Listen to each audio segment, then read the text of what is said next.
بقرعید میں بکرے دیکھے ہوں گے، بقرعید میں بکرے جس طرح وہ کٹا ہوا بکرا گھسیٹ کے لاتے ہیں نا،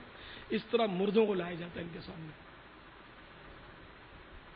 اور یہ ہنس رہے ہوتے ہیں، مذاق کر رہے ہوتے ہیں، مردوں کے اعضاء ایک دوسرے پر اچھال رہے ہوتے ہیں، اس طرح کے بھی ماحول اور مناظر۔ یہ میری باتیں مجھ سے زیادہ سمجھتے ہوں جو اس فیلڈ کے، ان کو تعجب ہوگا کہ یہ باتیں اس کو کیسے پتہ چل گئی۔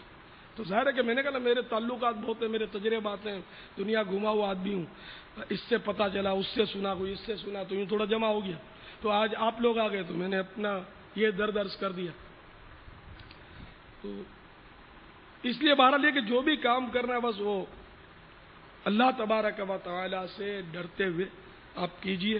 تو انشاءاللہ دونوں جہاں میں سرخروئی ملے گی۔ شریعت سے ٹکرا رہی ہے جو بات، کروڑ روپے آپ کو ملتے ہیں، اس کو تھوک کر دیجیے، تھوک بھی مت ڈالیے، کہ مومن کا تھوک جو ہے نا وہ بھی پاک ہے، مومن کا تھوک پاک ہے، اس کو نجاست میں ڈالنا منع ہے،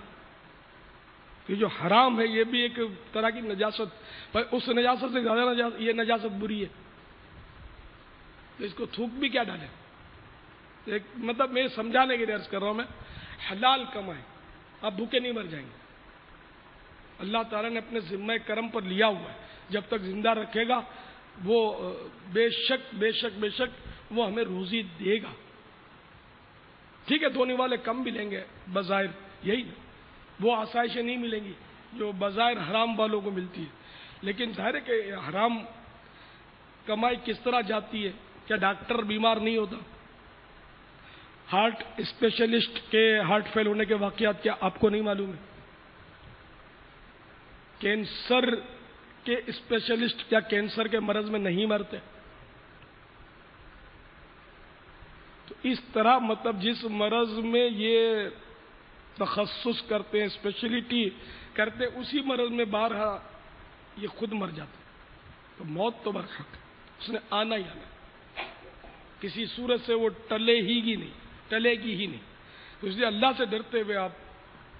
اپنی زندگی کو گزاریے اور امت کی خدمت کیجیے، لیکن فرض علوم جو میں نے عرض کیے نا وہ تو اس کے لیے تو وقت نکالنا پڑے گا، میں اس میں کیا رعایت دے سکتا ہوں، میں دوں گا تو وہ رعایت تھوڑی کاؤنٹ بھی نہیں ہوگی کہ میں اندھیرے میں رکھوں گا، چلو یار دو چار باتیں میں نے بتا دی، یہ عمل کر لو تو جنت کی گارنٹی میں لیتا ہوں، مجھے اپنی گارنٹی نہیں کہ میرا کیا ہوگا، کسی کی گارنٹی کیا لوں گا، تو یہ سب کرنا پڑے گا اور مختصر سی زندگی میں کرنا پڑے گا، پیٹ بھی پالنا ہے، بال بچوں کی خدمت بھی کرنی ہے، یہ سب ثانوی حیثیت ہے، اصل تو ہے نا رب کو راضی کرنا ہے۔ اب رب کو راضی کرنے میں بال بچوں کی خدمت بھی شامل ہے، تو ان اصولوں کے تحت کریں گے نا بال بچوں کی خدمت، اللہ تعالیٰ کے بتائے ہوئے طریقے، اس کے محبوب صلی اللہ تعالیٰ علیہ وآلہ وسلم کے فرمودات کی روشنی میں، تو اب یہ عبادت ہے، ماں باپ کی خدمت بھی عبادت ہے، جبکہ شریعت کے مطابق ہم کریں گے تو اس میں بھی ثواب ملے گا، اور شریعت سے ہٹ کر اگر تربیتیں کریں گے، خدمتیں کریں گے اور دل کو منائیں گے کہ میں خدمت کر رہا ہوں، یہ خدمت تھوڑی ہے، یہ تو آفت ہے۔ یعنی جو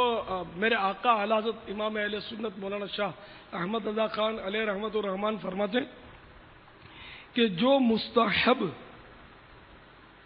کسی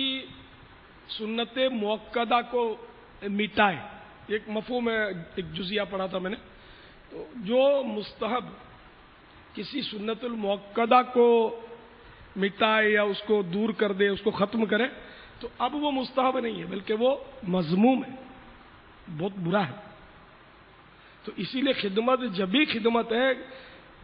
جبکہ شریعت کے دائرے میں رہتے ہوئے کی جائے، اگر وہ خدمت شریعت کے دائرے میں رہ کر نہیں کی گئی، شریعت کی خلاف ورزی کرتے ہوئے کی گئی، تو خدمت نہیں ہے، تو آفت ہے، ثواب کاہے گا، بلکہ خدمت ہی کاہے گی۔ تو ہم تو مسلمان ہیں، اپنے اندر لگام پڑی ہوئی ہے، ہم پابند ہیں، اپنی مرضی کے مالک نہیں ہے، جو ہم اپنی مرضی کے مالک ہیں، نہ مرضی کا مالک نہیں ہے، مرضی کا مالک تو کافر بھی نہیں ہے، جو کھلا کافر ہے مرضی کا مالک تھوڑی ہے، وہ بھی موت کا کانٹا نگل چکا ہے، جیسے کہ وہ کہا جاتا ہے کہ مچھلی پکڑنے کے لیے وہ کانٹا پھینکا، ڈور پھینکی اور مچھلی نے کانٹا نگل لیا، اب مچھلی ادھر بھاگتی ہے کہ ادھر بھاگتی ہے، وہ ڈور پکڑی ہوئی ہے اس نے، تو گویا ماہی گیر جو ہے مچھلی مارنے والا شکاری کہہ رہا ہے کہ جتنا دوڑنا ہے دوڑ لے، ڈور تیری میرے ہاتھ میں، جب میں نے جھٹکا دیا تو نے آنا میرے ہی پاس ہے۔ تو اب کافر ہو، بڑے سے بڑا کافر ہو، بڑے سے بڑا سائنسدان ہو، کوئی بھی ہو، ڈور تو کسی اور کے ہاتھ میں۔ جب وہ ڈور کھینچے گی تو گیا کام سے، اس کی ساری ٹیکنالوجی ختم،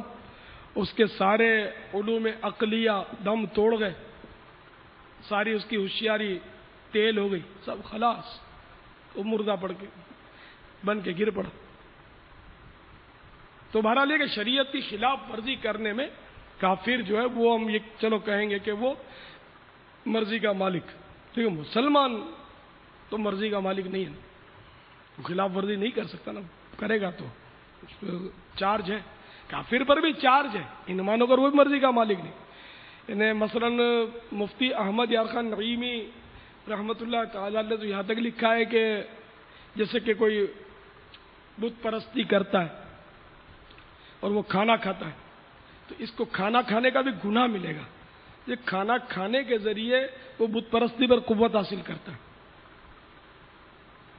جیسے مسلمان کو کھانا کھاتے ہوئے عبادت پر قوت حاصل کروں گا یہ نیت کرنی چاہیے،